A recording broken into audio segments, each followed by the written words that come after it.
Hello, team, and welcome to another ATP Geopolitics video with myself, Jonathan MSP. This is Ukraine War News Update for the 15th of June, 2023. Let's get straight to our usual opening gambit. The Ukrainian General Staff figures for the Russian losses for the day before: 580 liquidated personnel. That's there or thereabouts for the last few days. We've seen it go down. It's a slight uptick, I think, from yesterday. But anyway, when the counteroffensive, proper started some days back, we saw some heavy losses for the Russians. Then that's dropped back down, possibly as the weather's got bad, possibly as the Russians have put up some stiff defense and the Ukrainians haven't moved so far, and it's been slightly more positional. I don't know. I don't know what explains that, but these trends are always interesting to look at. 12 tanks and 14 APVs is a slight uptick from previous days, back towards what they were seeing. So 14 APVs, that's going to be infantry fighting vehicles, armored personnel carriers, mine MRAPs, so mine resistant ambush protection vehicles. Words. Those vehicles, 14 of them taken out yesterday. 10 artillery systems and 1 MLRS. So artillery's actually dropped down a little bit. Ukraine have been really explicitly going for artillery over the last month plus, and that has surely been a real issue for the Russians and their capability in terms of hitting the Ukrainians. Now, we know that their artillery is active in particularly the Zaporizhia area. That's causing the Ukrainians some trouble. However, they're also losing a lot of equipment in that area. And when you lose equipment, this includes troops, it's you can't just replace it straight away. You don't have people just sitting, or you don't have a howitzer sitting just behind the other howitzer. You go, oh, we lost that one, that's fine, let's roll in the other. You're going to have to get that from somewhere. So even if you do have a large stock of equipment or troops, to replace what you lose, it does take time. So we come down further. One helicopter loss. Now that's another one. I've not heard about this. So I don't know what that refers to. And there was one loss yesterday, but that was counted yesterday. So I'm pretty sure that's another helicopter. 9 drones, 3 cruise missiles. That'd be from the night before, not from last night. 24 vehicles and fuel tanks. That's an uptick. You know that Ukraine are really concentrated on hitting logistics at the moment, and they are taking out places a long way behind lines, but also places just behind the lines in terms of ammunition dumps, trucks that are delivering to the front line, so on and so forth. 3 pieces of special equipment. That'll be electronic warfare, stuff like that. There could be any number of things though. Right, I talked to you the other day about the Oryx. That's the open source intelligence outfit that is counting up visually confirmed losses for both sides. And the last one was, I think, from June the 10th. And that showed 32 losses for the Russians and 8 losses for the Ukrainians. That's a 4-to-1 ratio. And then they released one on June the 13th of 51 Russian losses. And I was like, oh, it's going to be interesting to see what the Ukrainian losses are, see if they can keep up that 4-to-1 ratio. And then they said, look, we're going to delay the Ukrainian ones for another day, for I don't know why. And then they released the figures yesterday, which was for a 4-day period. So actually, these aren't really comparable, and there are loads of caveats that apply to this, because you might think, oh my goodness, the Ukrainians have lost more than the Russians. Yeah, there are some of the stuff that they've just lost, some of these MRAPs and Mastiffs, Humvees and Huskies and whatnot. That's over the last few days. But also there's a lot of kit that is not from the last few days, and there's 58 in total. So you might go, oh my goodness, the Ukrainians are losing more than Russians. This is a 4-day total, not a 3-day. So take the Russian figures and add a 33% to that. That'd be comparable. So the Russians would be another, I don't know, what's a third of 50? So it's 15. So it's going to be another almost 70 lost for the Russians if you're going to extrapolate, and 58 for the Ukrainians. But then when you start looking at some of these figures, you've got 4 Bayraktar TB2 drones and 2 control stations. These were lost in February last year, as far as I can work out. So, and I think the Ukrainians took them out themselves for some reason. I don't know. But anyway, from what I was reading, so some of these figures, and there's a lot of drones here, some of these figures are over a year old. So the nature of what Oryx does or do, there's a couple of them. This is Yakub Yanovsky, is that they look at imagery as soon as it comes to them, and sometimes you don't get imagery. It appears something's discovered and it's been sat in a field for a year, or someone digs up some video footage that was actually taken but not released from a year previously, or whatever. And so here we've got an example of a bunch of stuff that was from last February, is now only being added to the list, and that skews the list and it makes it look like Ukraine have lost a bunch of stuff in the last couple of days, when actually they haven't. Well, they have lost a bunch of stuff, but not to the degree that you might think. So I was really looking forward to see the figures, but actually they're not strictly comparable. I'd have to look at the Russian figures to see if they have any old stuff as well, of course, to be fair. But yeah, there is that. Right. Reuters have gone. Reuters went to Storozhnev, which is one of the first villages that was kind of taken in the salient to Velika Novosilka, where they are doing this counter-attack as part of the counter-offensive, the Ukrainians. And they have witnessed a road that was littered, the quote is, the road is littered with Russian corpses and knocked out Russian armored vehicles.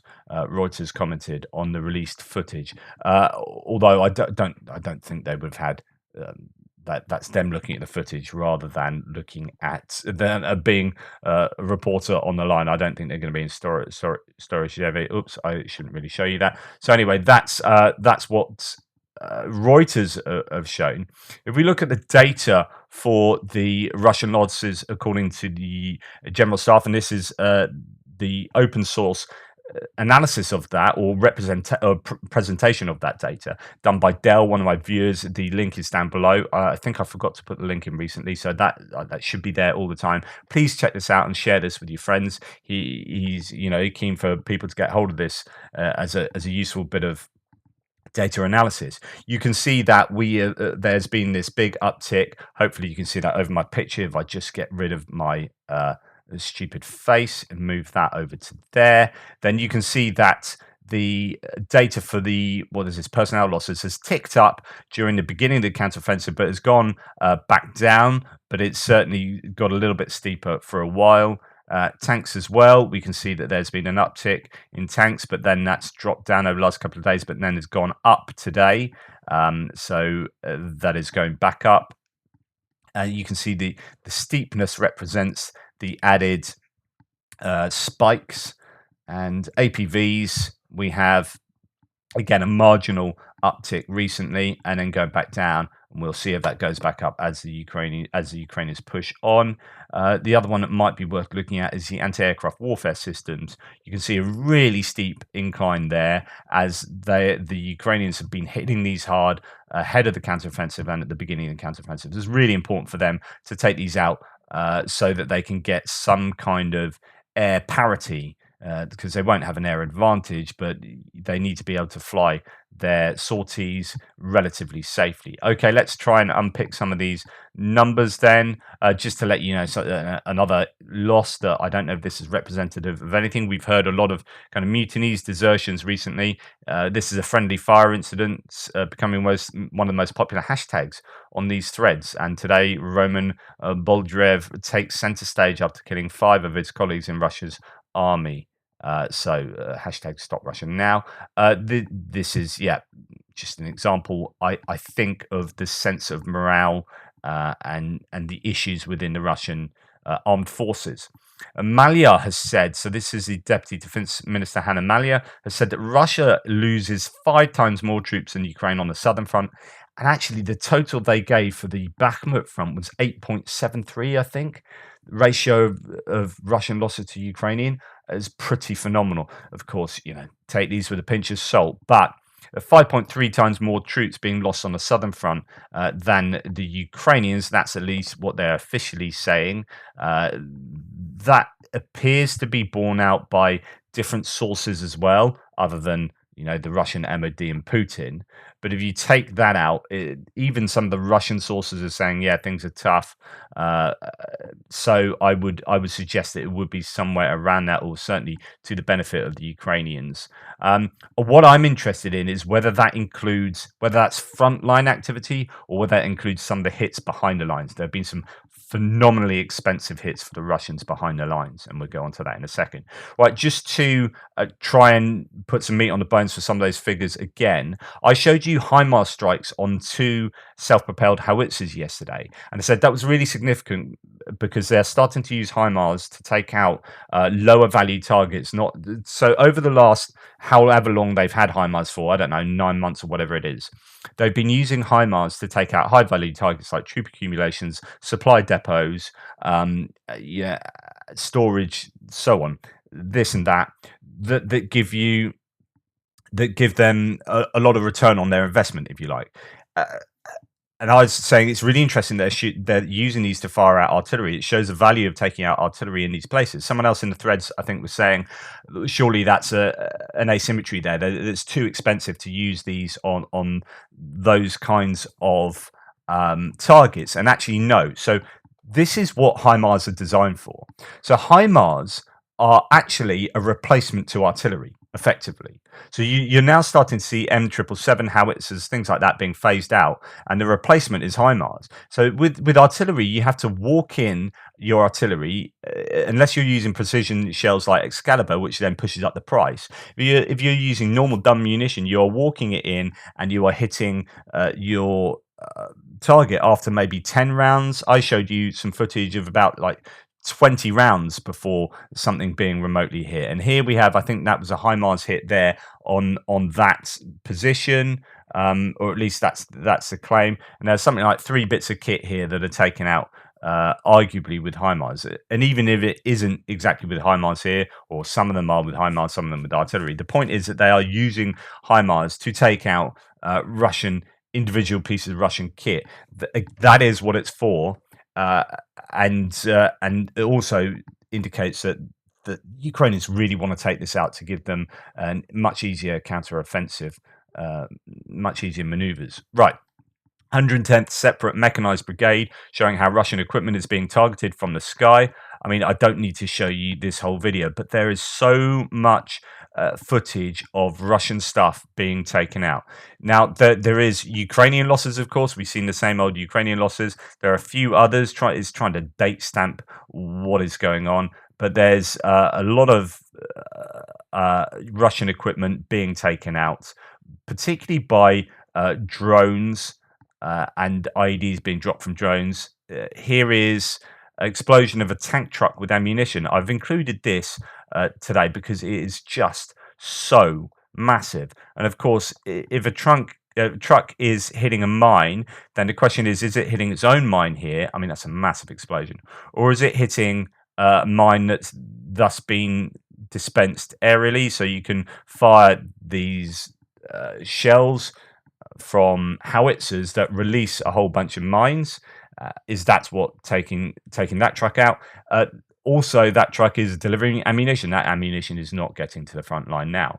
And indeed, Andrew Perpetua says confirmed Russian vehicle losses added to the map today are crazy. Granted, not sure when these were destroyed, but he's updating his own mapping with visual evidence of destroyed Russian stuff. And then you've got, Magyar here with his birds, doing his unit, doing the work that they do, hammering Russian equipment, but this time at night. And he's released a bunch of footage of drones releasing quite high explosive IEDs or munitions and dropping them on Russian equipment. Now, why I've included this is to give you the sense that they're doing this, but also I was listening to Hamish DeBrecken Gordon yesterday on Ukraine the Latest podcast talk about. So he was a tank commander.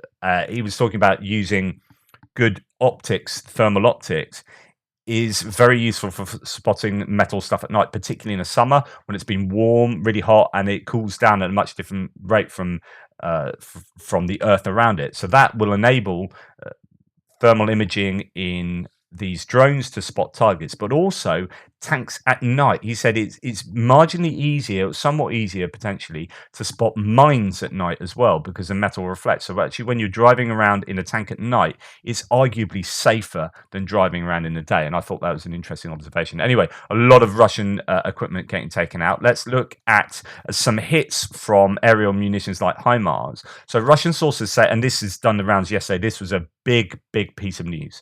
Russian sources say that a HIMARS strike that led to hundreds of casualties near Kreminna, it took place earlier today. Involved was the 20th Army and its general Sukrab, if they die, Akhmedov, known for last year's Vuhledar kamikaze charge. The Delimkanov incident appears to be completely unrelated.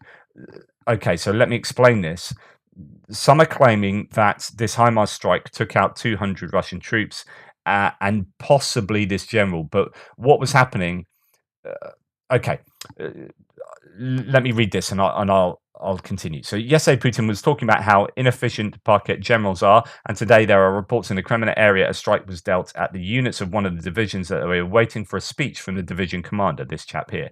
They say that they waited 2 hours in one place. As you might guess, the only things that arrived were HIMARS and artillery. As they write, the responsibility is on the commander of the 20th Army, General Akhmedov, who managed to become famous with Muradov near Vuhledar. So what happened? This guy was famous for sending tanks after tank after tank after tank, waves of troops and equipment against Vuhledar to get absolutely destroyed by mines and whatnot. And he then got a medal from Putin for doing so. Now I'm going to show you something in a little bit that's massively important. Well, basically, I talk to you consistently about Putin not being able to check his information because he is given curated information because he doesn't use the internet, doesn't use a smartphone, doesn't use a laptop. So everything he is told is curated, and therefore he has no proper sense of the information about what's going on in war. I don't think he knows what's going on in this war at all, really. Anyway, yesterday he had a press conference with a bunch of Vorenkors, a bunch of military bloggers, people like War Gonzo, the Ginger Beard and Cap, and all these other people famous in from open source, from what we do here, famous on Telegram for being really critical against the Russian MOD. Anyway, it turns out that one of them was interviewed afterwards and said, yeah, he didn't know anything we told him. Basically, he didn't know about the stuff that we were telling him. So he doesn't know. So when he's giving someone like this guy a medal, he literally doesn't know that he sent 100 tanks to get blown up. Anyway, that's just by the by. So this guy is going to give a speech apparently to 200 waiting troops who were waiting for 2 hours. They then got hit by HIMARS. So Russian channels write about the incident near Kreminna, in which one Russian division commander gathered a column that was about to launch an attack and left it in one place for 2 hours, presumably in the open field. The column was hit by HIMARS and artillery. And apparently 100 killed, 100 wounded. Someone was saying that actually it wasn't HIMARS, it was artillery, but I think the claims are it was both. This is coming from Russian claims. The Russians are talking about this. This is admitted by the Russians. This happened, right? There is questions about whether this guy died or what was going on. There are some claims that actually they were unloading trucks, so maybe there was ammunition involved, the secondary cooking off. Whatever happened, it was bad. And then some are wondering whether this guy died as well. So Adam Delimkanov, who is a member of the Russian State Duma and commander of the 141st Special Motorized Regiment, also known as the Kadyrovites, has reportedly been severely injured as a result of the Ukrainian HIMARS strike at the Luzerna Recreation Center. So this is in Primorsk. So where here they were saying the Delimkanov was a different unrelated incident. It was, right? So this guy was in that HIMARS incident, or no, Storm Shadow incident on the coast I talked about, where there's a massive building full of Chechens that was supposedly, there's a massive loss of those, and they were taken out. Someone was saying yesterday as well, and I mentioned this already, if you take out 100 troops or 200 troops as in Kreminna, right? That's bad enough for losing those troops, but the knock-on effects is they don't get to rotate the other troops. So then you have 200 troops who are stuck in position for a further 2 months, 3 months, 4 months, who knows, right? Then that affects their morale and their ability to do their job proficiently. So actually there are other effects to losing troops than just the loss of those troops, and that's really worth bearing in mind. It's a really good point. Last night there were cruise and drone attacks on Ukraine. One cruise missile was taken out, 20 drones were taken out. I don't know how many got through. I do believe Odessa was a scene of some hits last night. Dnipropetrovsk, Kryvyi Rih, some areas getting hit. I don't know what was hit, whether there's any military targets that were successfully hit. Likewise, Crimea was attacked last night by drones. Apparently, 9 drones, 6 of them were shot down, 3 were jammed and fell out. That's according to the Russians. Don't know whether any of them actually got through. One drone detonated in the Krasnogvardsky district, the village of Dukuchevko. There were no victims. Windows have been broken in a number of houses. Of course, that's what they say, in the same way that Ukrainians will say that. They don't often talk about targets that were actually hit. For obvious reasons. We know that Donetsk has been hit. This is the Leninsky district in the city of Donetsk has been hit by something. And then Krasnodar, which is over the Kerch Bridge into Russia, that often you get the city of Krasnodar getting hit, as I think you can see here, but also oil refineries and other targets being hit there. So that was targeted, and there'll be other places as well. That's just a snapshot of some of the objectives. Right, let's go on to the front line quickly and what has been going on there. Quick synopsis here from Kenneth. Greg, take what he says with a pinch of salt, but sometimes it's quite useful. There's a few nuggets here that I think are worth repeating. So today I can finally start providing some information about what's happening around Bakhmut, especially north of the city. My boys in the area have been in contact, and the information I give today has been approved by the military authorities in the respective areas. So there's an OPSEC that's been put in place, such that, and he talks about this deep state map, have at least a 48-hour delay. He says up to 72-hour delay in what they can post. That's why deep state map are not really. I've stopped changing my maps in line with deep state because they're like 2 days out of date. So around the town of Blahodatny, west of Soledar, so it's north of Bakhmut, there's an active operation going on, the purpose of which is to drive the Russians towards Soledar as quickly as possible. The operation is taking place 3 kilometers behind the official front line. We're operating with a small force, but the enemy is becoming exhausted and has maintenance problems. The weather has been bad in the Bakhmut area, but the ground has dried up and activities have again intensified around Klishchivka and Berivka. The Russians had a minor incident in the Kremlin area. I've just talked to you about that. They prepared a traditional Soviet ceremony where they had gathered large amounts of men to listen to a pep talk by General Delimkanov. No, that's not correct. That's not by him. It's the other general who wanted to arrive with pomp and circumstance. I think he's just got the name wrong there. So he came in a convoy of about 20 vehicles. Our reconnaissance guys noticed this in good time. And when the general was about to start talking, our missiles came to visit. There's talk of 100 dead with many and as many injured. The general situation is still unclear, but the Chechen chief called in his troops and helicopters from Mariinka to evacuate. So I don't know whether this is possibly why Delimkanov has been associated with this, because possibly the Chechens were called in to help from Mariinka, who are fighting in Mariinka, to help evacuate those and help Kremlin, where there's obviously mass casualties.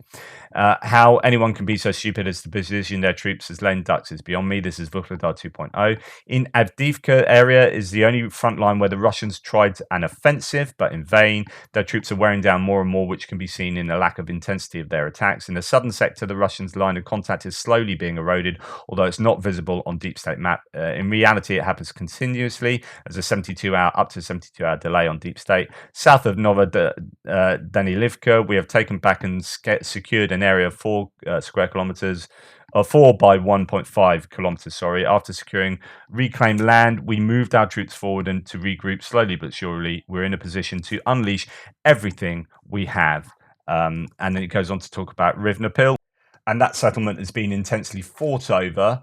The rope tightens. The Russians are attacked with our kamikaze drones. Enter Crimea, where Legionella and gastroenteritis cases have started to appear due to deteriorating water quality. We see the epidemics as a result of the dam disaster. So interesting there. General Staff spokesman Andriy Kovalev reports successful operations near Bakhmut. Assault operations in the direction of Roslivka, that's north, Krasnopolivka, Berkivka, and Yehidny were successful. That's north of Bakhmut. In Zaporizhia, fighting continues near Novodanilivka and Novopokrovka. Places I'll show you on my frontline update. Meanwhile, the Russians have been doing pretty well so far, says George Barros, who is part of ISW, engaging, so Institute for the Study of War, American military think tank, engaging tactically sound defense at the local level because some of their more competent generals have been assigned to the front lines in the south of Ukraine. So that's interesting. So the Russians are putting up a decent defense there. Quote, it's very difficult for the soldiers of the armed forces to counterattack because the Russians have densely mined the fields, are actively resisting resisting and are advancing themselves in several directions, says Deputy Minister of Defense Malia. This is, as of now, we are both on the offensive and on the defensive, just in different directions. This is a very serious confrontation going on. It is very difficult to advance. Yes, it may be slow if you look at the numbers, but this advancement is sure. So they are advancing, but slowly. And Jake Bro was talking about this on his video, I think yesterday or the day before, saying they have to clear out every house. They have to check all minefields. It's just really slow to do that kind of work. You can't just do a lightning advance. So when you had the Kharkiv lightning advance, they absolutely blitzed through. There were no minefields, there were no fortifications, there were no booby traps. It just absolutely minced through fields in really quick vehicles. You can't do that now. Your vehicles just get blown up straight away. So everything will be much, much slower because of the minefields and the nature of how you advance through them and through those sorts of places. But on the other hand, other people are saying, look, I really think that this is part of Ukraine's plan. They need to fix the reserves before their main thrust. So this is about drawing the Russians in. All the Russians are themselves kind of attacking, which you might think is negative, and it means that they are advancing more slowly, but they're also attriting those Russian troops before their main thrust. Russia was forced to send reserves to the area, which is exactly what Ukraine wanted. The main thrust will come somewhere else. So it's been quiet everywhere else, which does tell you that actually they could be trying to draw the Russians into those particular areas alone.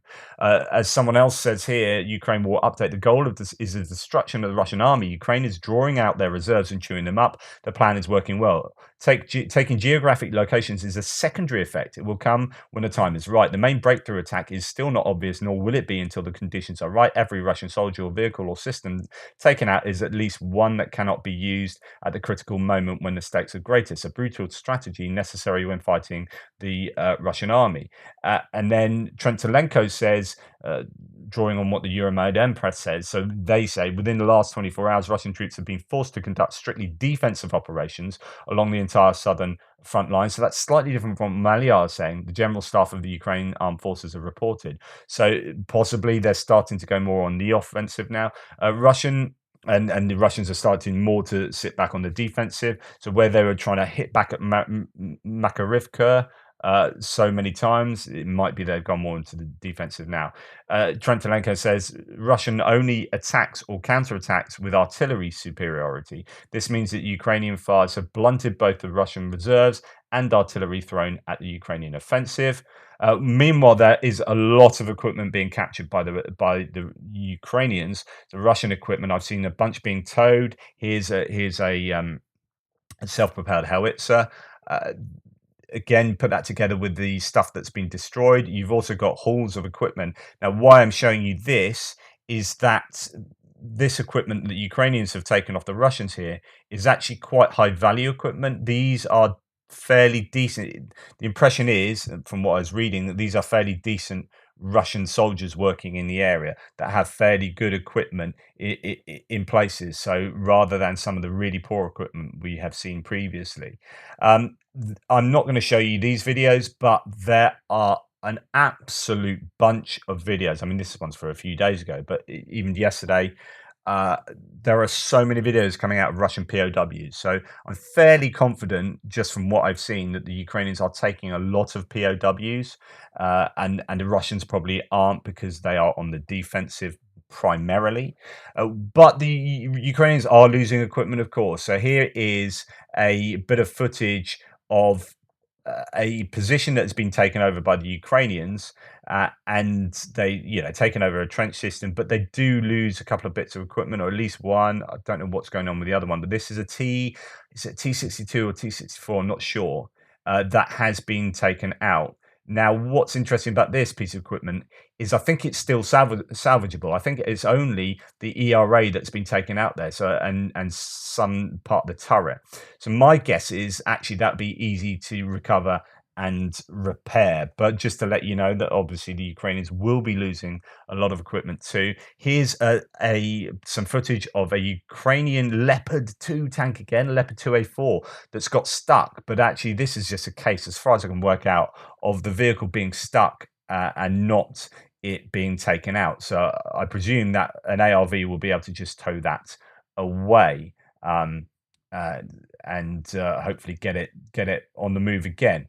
but it has been abandoned. But this is obviously Ukrainian area there. So yeah, equipment will be lost. This is an offensive. People get upset that they aren't making these huge amounts of progress, but I don't think actually you could, by what the activity is going on, I don't think that may be their full intention at the moment. But you've also got to remember things like, well, if D-Day, they made some huge losses initially, and they were going to call D-Day off on account of the huge losses. Well, look where D-Day got them. It was like the beginning of the end of World War II.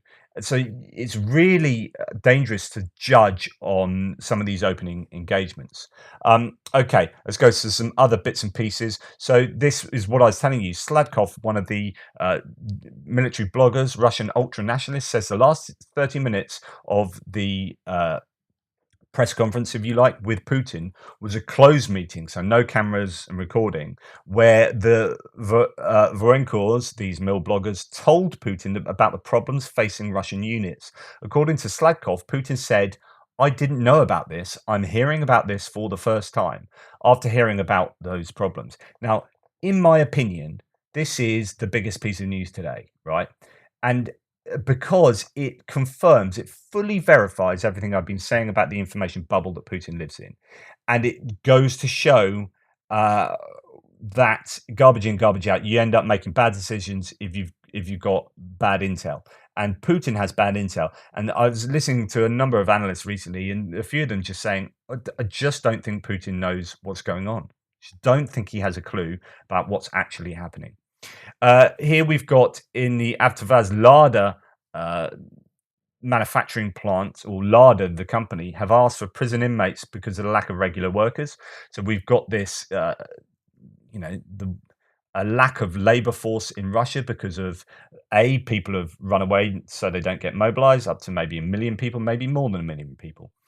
You've got however many hundreds of thousands have been mobilized onto the front line, uh, and so on and so forth. So there's a lack of workers, and that is evident by Lada asking if they can recruit from prisons, doing a bit of a Wagner. This is very interesting. So a channel connected with the 205th Motorized Rifle Brigade has made a confession post about their involvement in blowing up the Kakhovka Dam. We have already had that from them. We've got video evidence from December. We've got written evidence again on Telegram from October. Now we've got further evidence here, and we've got written evidence, and we've got intercepted calls. So the Russians blew up Kakhovka Dam. Yes, it may have been damaged as well. It may have been in a poor state of repair that meant it was even worse when they did blow it up. I would argue that that hybrid approach is definitely the most rational to hold. Then we have here something else to add in this kind of odds and sods section. This is the reservoir across from Nohadar. Look at that. That used to be water, and they remember the Ukrainians tried to attack the dam, the nuclear power plant there. Sorry, not the dam, nuclear power plant there, over by boat, and that was repelled in November last year, and it was quite disastrous. Well, actually, there are a lot of people saying, well, they could attack over the reservoir now using mechanized equipment and so on and so forth. I would say that's probably quite dangerous. You can't guarantee that ground could take a 70-ton tank. You don't know whether they get stuck, whether they need sort of fording, whether bridging equipment in places. You also, I mean, just look at it. It's one big open flat area. There's not even a tree line there or hedge lines. Is basically if you sent a whole bunch of equipment across this area, yeah, they could move quickly. They didn't get stuck, but they might also get stuck, and they're just sitting ducks for artillery. So don't think that this then suddenly makes this another place that the Ukrainians could attack. I guess in principle they could, but I think that would be really challenging to do so. Anyway, let's go on to military aid and other such aid. The first thing to mention is that there's another Ramstein meeting today. I think they're going to talk a lot about Air Force. So this is where 50 countries are getting together to talk about Ukraine's defense and security in a war with Russia. Fighter jets is expected to be the main subject. Alexei Reznikov brought commander of the Ukrainian Air Force, Mykola Oleshchuk. So that's definitely what they'll be talking about. Now, I mentioned yesterday about that video, or at least the Budanov one, where he's just being quiet and it's zooming in on his face. Well, he had that Japanese flag in the background. I said, "Watch out for that." I think that's not there for no reason. And interesting, the very next day, United States government has reportedly begun talks with Japan, requesting them to provide 155 mil artillery shells from the stocks of the Ground Self-Defense Force under the 2016 Japan-US Security Treaty, which allows the sharing of ammunition between the two countries. These shells will more than likely be used to replenish US military stocks after the reported severe shortage caused by the shipment of 155 shells to Ukraine. This is it's functionally the same thing. This is the same as Japan giving shells to Ukraine. It's giving shells to the US to backfill their stocks so that the US can give shells to Ukraine. In April, the South Korean government had also agreed to send at least 500,000 155 mil artillery shells to the US, although it is stated by the South Korean officials that the shells would be lent, not sold to the US, in order to minimize the possibility that the shells would be sent and used in Ukraine. But ostensibly, it's functionally the same thing. This is massively important again today, potentially. The National Council in Switzerland agreed on the decommission of 25 Leopard 2 tanks and sell them to Rheinmetall, which is a German company. Next step is the Senate, after which the tanks can definitely be sold. This will be to backfill for Rheinmetall, which will send more to Ukraine. That is huge. Really interested to see if that does eventually get through. Fingers crossed. Netherlands. So Holland will purchase for Ukraine 4 Vera EG passive surveillance radar systems worth $150 million euros. Sorry, Netherlands are doing such a good job. This is stated in the letter of the Defense Minister of the Netherlands, Keizer Ollongren, to the Parliament. Radars can be used in particular to detect, locate, track, and identify air, ground, and sea targets. Brilliant stuff. Netherlands is ready to start. Did I mention how cool the Netherlands are at the moment? Ready to start training Ukrainian pilots on F-16 fighter jets in the coming months. This was stated by the Minister of Defense, Ollongren. Again, he's a busy chap or woman. I don't know. Kaiser? We will also continue to strengthen. Oh, she said. There you go. To strengthen Ukrainian air defense. Yeah, apologies to her. Thomas Tyner saying, according to a released file, 33 nations are currently training Ukrainian troops at 40 locations, and he lists 32 of them. He says, I know 32 countries, and wonder if the 33rd is either Iceland, Ireland, or Israel. Yeah, we know that Ireland are training on demining. I don't know that's training troops, though. It might be training civilians to do that or other organizations. So good stuff. And yeah, Iceland doesn't have an army, so I doubt that be the case, as someone mentions here. But then, Colombia training and mine clearing. There's lots of mine clearing, but it's whether it's actually training the army. Estonian government will allocate 457,000 euros, although that does look like 457.000. So it's 457 euros, 457,000 euros to help Ukraine eliminate the consequence of the destruction of the Kakhovka hydroelectric power plant. That's really good news. Thank you, Estonia. And then just a couple of geopolitical points. I like this. So this is in Georgia, in the Georgian parliament, throwing rubles upon Georgia Dreams MPs in the parliament in protest of Georgia's growing alignment with Russia. Now, Georgia Dream were a pro-EU political party, but they seem to have become increasingly pro-Russian.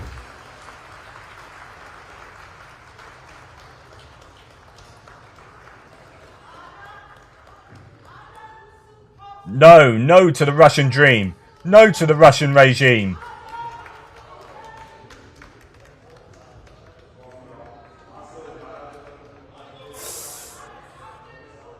How many rubles are you selling? The future of our children. No to the Russian regime. So that's good news. Good to see that. A lot of unrest in the Caucasus and general Eurasian area there.